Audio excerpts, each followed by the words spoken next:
अस्सलाम वालेकुम दोस्तों, जैसा कि मैंने आपको बताया था कि यहाँ हम आपको इंग्लिश लैंग्वेज और mathematics, general knowledge, computer courses वगैरह सब सिखाने जा रहे हैं, वो भी फ्री में।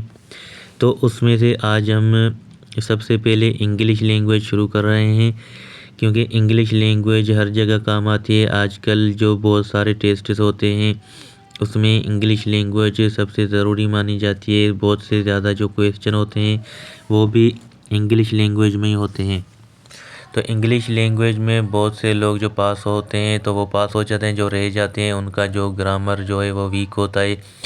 तो उनके लिए हमने बिल्कुल बेसिक से ये वीडियो शुरू की है।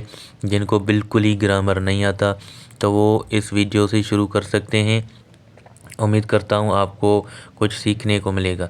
तो दोस्तों, इंग्लिश ग्रामर जो होता है, इंग्लिश लैंग्वेज या इंग्लिश ग्रामर, वो जो होता है वो 8 पार्ट्स ऑफ स्पीच से शुरू होता है, क्योंकि इन्हीं को समझने से ही हमें आगे मज़ीद कुछ समझने में आएगा।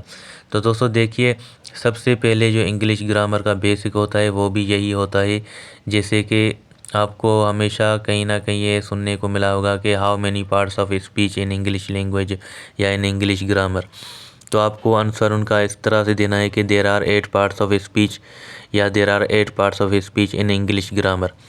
तो इंग्लिश ग्रामर में जो पार्ट्स ऑफ स्पीच होते हैं वो 8 पार्ट्स होते हैं, जैसे कि यहाँ आपको शो हो रहे हैं।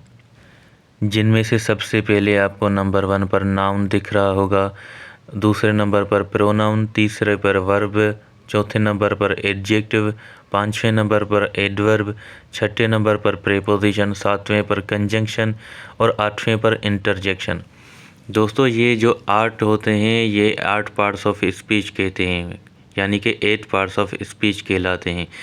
तो जो ग्रामर जो इंग्लिश का होता है वो सारा इन्हीं पे शुरू होता है, और आगे भी इनके जो एग्ज़ाम बहुत से होते हैं जिनमें लोग आगे जाकर कंफ्यूज हो जाते हैं, इन लोगों को याद भी नहीं आते, क्योंकि इनके जो एग्ज़ाम भी मज़ीद आगे आगे जाकर फैलते हैं।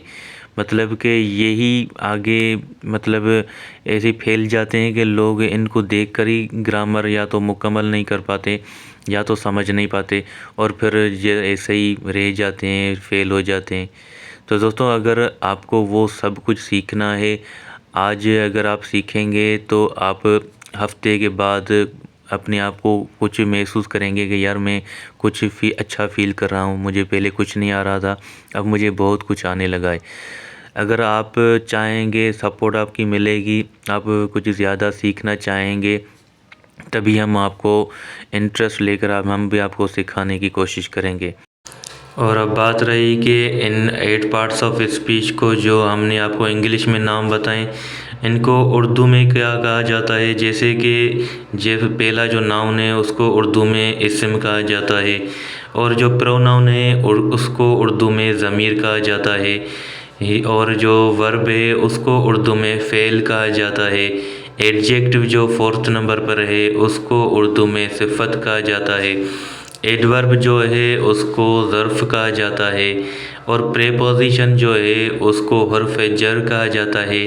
कंजंक्शन जो है उसको 2 नाम से पुकारा जाता है, हर्फ़ अत्फ़ और हर्फ़ जुमला।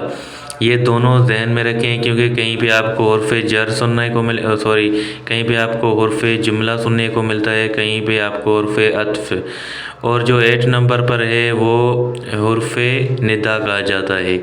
तो ये थे 8 पार्ट्स ऑफ स्पीच जिनके मैंने आपको इंग्लिश और उर्दू दोनों में नाम बताए, और मज़ीद इनको एक एक करके पढ़ेंगे। जैसे कि नाउन है उसके जो आगे एग्ज़ाम भी होते हैं वो भी पढ़ेंगे। इसी तरह से प्रोनाउन, वर्ब, सबके 8 पार्ट्स ऑफ स्पीच के एक एक के अलग अलग के एग्ज़ाम जो आगे होंगे वो भी मैं आपको सिखाऊंगा, ताकि आपको सही तरह एक एक चीज़ समझ में आ जाए।